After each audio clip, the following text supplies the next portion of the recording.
Bonsoir, j'espère que vous allez bien. Pour ceux qui ne me connaissent pas, je me présente. Josée Réon, directrice adjointe en secondaire 1 et 2, sauf pour les groupes Exploration et Profil général. Suite à la présentation de M. Drouin et avant de vous laisser avec le titulaire de votre enfant, je vais regarder avec vous quelques informations qui sont importantes à connaître avant la rentrée de votre enfant.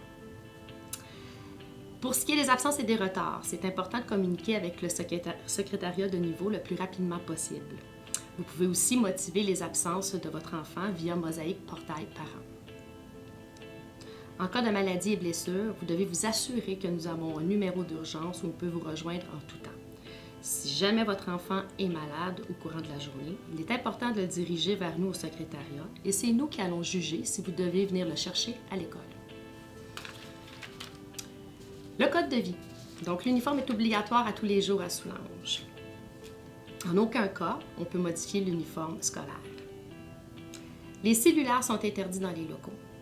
Votre enfant va devoir laisser son cellulaire soit à son casier ou le déposer dans le panier prévu à cet effet sur le bureau de l'enseignant en entrant dans sa classe. Les tournois et les voyages sportifs. Donc, ça va être important de nous informer le plus rapidement possible des dates si jamais votre enfant doit s'absenter pour un voyage ou un tournoi sportif. Il est de la responsabilité de l'élève de rencontrer son enseignant, savoir la matière qui va avoir manqué et comment il va récupérer le tout. Les enseignants ne sont pas tenus de fournir du travail pour la période d'absence. La pyramide des rôles. Donc, dans un premier temps, vous avez les enseignants. C'est eux qui enseignent la matière à vos enfants. Ils vont informer aussi régulièrement le titulaire du groupe ses interventions qui sont faites auprès de l'élève. Ensuite, nous avons le titulaire. Les titulaires, eux, sont en mesure de faire des liens entre tous les enseignants d'un groupe. Il assure un suivi des élèves au niveau du rendement et de son vécu à l'école. Il rencontre les élèves, informe les parents lorsque les difficultés se présentent et analyse également le bulletin. Nous avons également les enseignants ressources. Donc, les enseignants ressources, eux, fournissent une aide temporaire à l'élève, que ce soit pour l'aider dans son organisation, autant au niveau de son agenda, ses devoirs, son casier. Ils ont aussi comme mandat d'aider certains collègues en classe. Pour ce qui est des autres services aux élèves, TES, orthopédagogue, travailleuse sociale, psychoéducatrice, donc, suite à une analyse des besoins de l'élève, c'est nous qui allons diriger l'élève vers le bon service. Et finalement, vous avez la direction. Donc, une fois que tous les intervenants et les membres du personnel sont intervenus et que le problème persiste, donc c'est la direction qui intervient.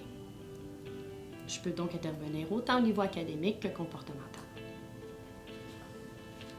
En cas de problème, je vous demanderai dans un premier temps de communiquer avec la personne concernée par courriel. Tous les courriels se retrouvent sur les sites de l'école. Ensuite, vous devez contacter le titulaire et si jamais la problématique persiste, vous pouvez aussi me contacter. Pour ce qui est des groupes en secondaire 1, donc les élèves sont toujours dans le même groupe. Ce sont des groupes fermés de 28 élèves. Nous avons 13 groupes et les élèves ont leur casier placé en groupe, tous ensemble. Les activités sportives et culturelles parascolaires, nous souhaitons en mettre en place cette année et les détails suivront sous peu. Donc, voilà pour ce qui était de ma partie. Alors, je vous souhaite une super belle soirée, bonne rencontre avec le titulaire de votre enfant et au plaisir de vous rencontrer.